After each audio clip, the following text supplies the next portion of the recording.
Sure, watching football is fun, but it's more entertaining when you have a little bit of action on the games. Guys, you've heard me talking about this for weeks, and some of you are still on the sidelines.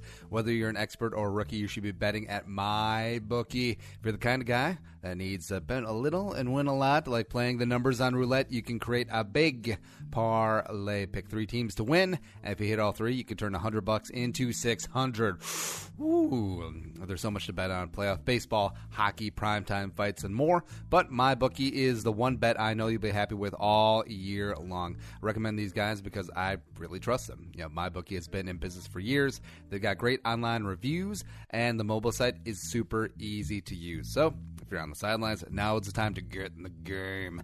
MyBookie will still match your first deposit dollar for dollar up to $1,000, but you got to join now because they'll be pulling that offer. So get it while it's good. Log on to MyBookie right now and double your money. Use promo code FTW, and you'll get your first deposit match 100%. That's promo code FTW. You play, you win, you get paid. MyBookie.ag. And whose team is this? Is this your team? Or is this your daddy's team?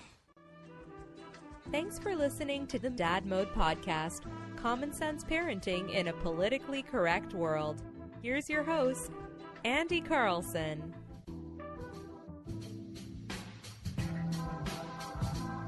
Welcome back to the Dad Mode Podcast, common sense parenting in a politically correct world. I'm your host, Andy Carlson, at Andy Carlson Show on the Twitter machine. I'm a father. I have no idea what I'm doing, but either they're chiefy, so let's try and learn something together today. Website is dadmodepod.com. Also on the Facebook. You find us on Facebook. I forget the address, but whatever. Tweet at the show at dadmodepod, or just use the hashtag dadmode. Made it to Christmas Eve. Happy holidays, Merry Christmas. Happy Hanukkah, Happy Kwanzaa, Happy Saturnalia, all of the holidays out there. And I was thinking about this the other day, and that the whole Merry Christmas, Happy Holidays thing, I can't think of an instance where I've ever been corrected after saying Merry Christmas by the person, and they were like, you mean Happy Holidays? Not everyone celebrates Christmas. I've wished Merry Christmas to probably a couple thousand people in my lifetime, and I've never been corrected by someone who I later find out does not share the faith or is an atheist or whatever. But I do get corrected by the people who are Christian. And it's usually, we're not stereotyping here because you can't do that in this society, but it's usually older female Christians that always correct you. And see, that would be the target demo for the Merry Christmas. They'd be like, hell yeah, Merry Christmas to you too, son. Shit.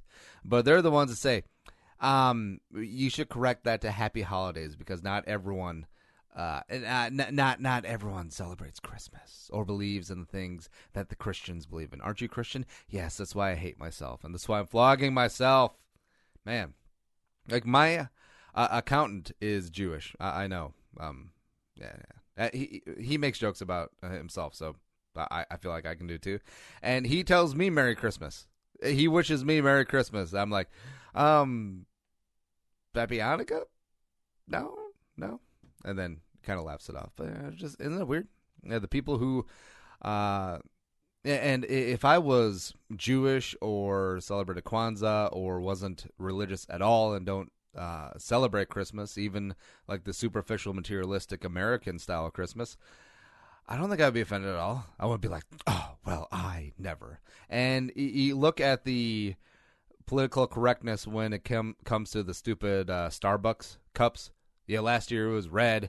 This year it was green. Everybody's up in arms on Facebook. This is supposed to be about inclusion. This is about your stupid Christmas. It's always the same people. Yeah, the bored people. But anyways, Merry Christmas. Happy holidays. Almost Happy New Year. Christmas Eve is upon us. Saturday is going on right now. And see, what are we doing for Christmas? We've taken to traveling on Christmas Day down to see the in-laws, the wife's side of the family. And that'll be a fun little day trip on Sunday, Christmas Day. And We do that because we got the dogs, and do we want to board them? That costs extra. No, don't want to ask anyone to house sit or let them out because it's Christmas. Don't want to bug anyone else's plans. So that's sort of our tradition now. And Christmas Eve, we stay at home. We'll go to church. We'll go to we'll make up a nice Christmas dinner. This year it's going to be stroganoff. The wife loves stroganoff. Muggsy seems to enjoy it too. And we'll watch a couple Christmas movies and wake up bright and early on Christmas morning, open up a couple of presents. And that's what we're talking about, Christmas presents. And more so from the kid to the parents, because it's always so cute. Oh, cute, so cutesy-wootsy. Underneath the Christmas tree, oh, I got a present from my 18-month-old daughter. I wonder what it is. Oh, she went to Williams-Sonoma. When did she do that? What money did she use? No, I get it. It's all cutesy-wootsy, artsy-fartsy sort of thing. And did that with the wife this year. And since she doesn't listen to the podcast, doesn't matter. I got her nice semi-formal dress, something that you could wear out and it looks good. You could wear it to work and it looks fine. One of those sort of dresses, and that's a pretty typical Christmas present. Either that or like shoes or a bag or some sort of a gadget. Like this year was a spiralizer with the thing. No. And some people may come in as like, well, that's sexist. You're just buying your wife clothes and shoes and kitchen appliances. What is this, the 50s? That's what she wants. Sorry. It's like, well, honey, we got you a Bunsen burner and I got you 13 free classes on coding. Because the wife is really into STEM, like science, technology, engineering, research. No, math. Anyways, I'm not even into that either. We like what we like. Sorry. And this year, the gift, we got Muggsy a dress from her, and of course, wrapped it up all sloppy like, and then wrote "To Mommy from Muggsy." Oh, it's so cute. And the wife, I'm sure, already has a gift for me from her. Like maybe, oh, Daddy, look, Margaret bought you 3 pounds of elk sausage. Delicious. Oh, Muggsy, how did you know? But I want to talk about what happens when like the kids get older and like when is the cutoff point, because one of my friends recently was very excited that this is the first year that she's able to buy her parents gifts and some like her brothers and sisters and quasi-extended family. And even though she's like 27 years old, they're like, first, it seems kind of weird. And maybe it's a generational thing of, don't want to keep harping on millennials, but 27 is relatively young in that ballpark, and just being so prideful that this is the first time. And I get it. You're out of school. She went to grad school, and you're swimming in debt, but you're finally getting a decent paycheck. You got health insurance and da-da-da. But gifts don't have to be expensive. Especially if you're working part-time. Like in high school, I started working at the grocery store that my dad was a manager at when I was 13. And every Christmas from then on, bought the parents and the grandparents a little something on Christmas. And it's it's kind of a pride thing, definitely wasn't bringing the big bucks. I think I was making $6.50 an hour. Yeah, and that's in 1998, like 98 money. Yeah, so it still wasn't fantastic, but the gifts I was getting, I go down to the hardware store, and they had like a little knickknack section, and I buy my grandma like a $9 like faux crystal clock. Like the ones that you put on an armoire or a dresser, and they look fake as shit, but it was like $9, but it looked nice, And put it in a box, wrapped it up, and Grandma opened it. And then, of course, I'm sure she was happy, to receive a gift from her grandson. But also, it's a little pandering. It's like, oh, thank you so much for this little clock that's probably covered in Chinese lead paint. Yeah, but it really is the thought that counts. So that just seems like kind of weird. It's like, yeah, you know, have a couple bucks around to get your parents a gift. That just seems a little weird. Seems like bad budgeting. But anyways, it's not so much that, but like when the kids get older and when they're start to become more aware, really getting into Christmas, they love the Christmas specials, and you definitely want to lead off with the kids that it's much better to give than receive gifts. And you want to give them instill in them that Christmas isn't some sort of windfall. You know, like, some kids out there, they're just like, all right, Christmas, I'm getting this, this, and this, and this, and this, and cha-ching, baby, here it is. No, because that sort of entitlement, that sort of attitude carries over to the rest of their lives. Subconsciously, it does, and how they sort of carry itself. Because if you ever come across a kid who's just really spoiled and kind of shitty around Christmas, and then how does that person act in normal life and the rest of the year? And especially when they become an adult, how does that person behave? Odd. So with our kids, we're going to instill that it's much better to give gifts, because when we got more kids, we'll have them each give a gift to their siblings and to the other parent, and so on and so forth. And definitely involve them in the process, because I remember when I was like 7, and my dad took me out. He's like, all right, let's get your grandpa and grandma a Christmas gift, and we'll say it's from you. I'll pay for it since I'm the father and you're 7. You have no money, but we'll wrap it together, and then we'll say it's from you, and you pick it out. You are in charge, and they'll know it's from you. So I'm like, all right, I'm all excited as a kid, and perusing the aisles, and give the kids a budget, by the way. Yeah, don't let it be YOLO style. I haven't had a budget. And I think my budget was, I don't know, it was like probably $20 or something like that. A little kid gift, have it be cutesy wootsy, da-da-da, whatever. And I was perusing the aisles and checking things out, and I came across this one thing. It looked really cool, and it looked very gadgety. My grandpa was very handy, but also he liked gadgets. He liked fidgeting with things. So I picked this out. And it was a electric can opener.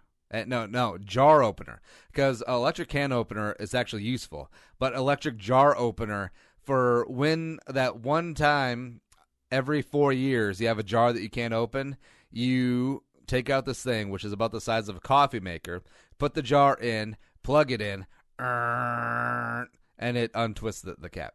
Because that is so handy and useful. That is worth the 2 cubic feet of counter space or shelf space that you got for the jar opener. Yeah. So completely impractical. And my dad also was like, sure on this one? But I was like, hell yeah, we're doing this. And Leroy Jenkins, before Leroy Jenkins was the thing. And the grandparents opened it up. Then, of course, they did the fake, this is so thoughtful. They never used it, of course, because it's a completely unpractical usage. Besides, if you have a jar you can't open, take a butter knife and just tap on the top of the jar a couple times with the butt end of the knife. It'll open it like bonkers, yeah. Everyone tries to do the, we got these special grippy cloths, or running under hot water. No, blunt force trauma. That's how you open up jars. But it's the sentiment that counts. It's the thought that counts. And that's what you should do with the kids. Like when you're shopping for your wife or your husband or your wife-husband, and take the kid out. Like when the kid's 7, 8, 9, be like, all right, so here we go, little Mugsy. We got $25, $30, and you're going to buy your mother a present. Take them to a nice place and drop a couple of subtle hints. And when your wife gets this present from the kid that they picked out, and it's completely from the heart, they'd be like, oh, it's so nice. It's so wonderful. Yeah. Because that's what this is all about, nice little wonderful things. But I'm serious about teaching kids that it is much better to give than to receive, as opposed to, have you ever seen like the kids that get way too many presents? The parents spoil them, the grandparents spoil them, the uncles and aunts spoil them, and then they're just like pissy, like towards the end. Like, oh, I have all these things. I'm overwhelmed. This is too much. I'm not going to play with half of these things. I know you spent hundreds of bucks on everything. It's like, oh, we got the brand new Xbox and the new PlayStation. What an embarrassment of riches. That kid's only going to play with one of them. Yeah. And, I don't know. That's basically all I got. Just giving out gifts. And also, when your kid gets older, stop putting their name on things. Like when it's a family Christmas or some close friends, and then you write down from the Carlsons and Muggsy. Yeah, if the kid's over 18, or here's the line of demarcation. If the kid is out of college, let them buy their own gift. You know, if it's like a white elephant or a gift exchange, whatever. Like, how expensive is a bottle of Bailey's? $20. Oh, you can't do $20, but you can go out drinking that pizza every single night because you're in college. Oh, yeah, it's funny how priorities work out like that. So let your kids grow up when it comes to the Christmas presents. And, yeah. I suppose we should have left it off on the little kids buying presents on a feel-good thing. I guess that could be it, too. Speaking of buying presents, and it's going after the holiday season, you're going to get some gift cards. You're going to return some stuff. Buy all of your things through Amazon, dadmodepod.com/Amazon. Take it right to the homepage, bookmark it. Every time you buy something, use that link, and we'll get a couple nickels in our pocket, and we'll keep on keeping on. All right. Merry Christmas. Happy holidays. Stay safe if you're traveling. Stay nice and warm. Put the damn phone down. Stop tweeting. Although, yeah, I should talk. Or, spend some quality time with your family this weekend. And maybe listen to Dad Mode Pod. That's how you spread the word. Because we don't advertise. We don't do anything like that. But we've been growing by leaps and bounds just because of you guys. Because you're sharing out there with your dad groups, your mom groups, your family, everything like that. Because I'll say things that you're thinking, but can't say. So I'll say them for you. There we go. The show's available on iTunes, iHeartRadio, and Stitcher. Follow us on Dad Mode Pod. Me and Andy Carlson show the website, as always, dadmodepod.com. But until next time, be a man, be a father, go Dad Mode. Ho, ho, ho. Think the episode you just heard is worth $1? Well, send it our way. Visit dadmodepod.com/support to find out how. Be a man, be a father. Go Dad Mode.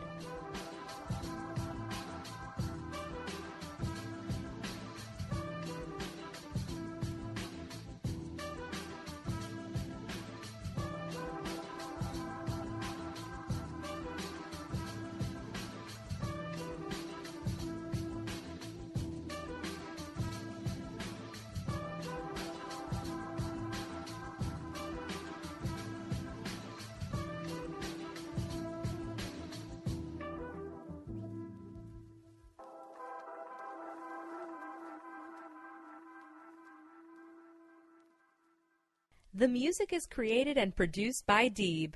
To hear more of his tracks, visit soundcloud.com/Deeb. Hey everyone, it's me, Nickason, aka Uncle Nick, co-host of the Dad Mode podcast. Before we begin the show, I thought I'd let you guys know about a side project I'm working on called the Nickason podcast. That's right, I am hosting my own podcast where I talk about the latest news in the entertainment world. From movies, television, music, anything pop culture, I talk about it on my show. So please check me out, the Nickason podcast. We air new episodes every Wednesday. Now, on with the show.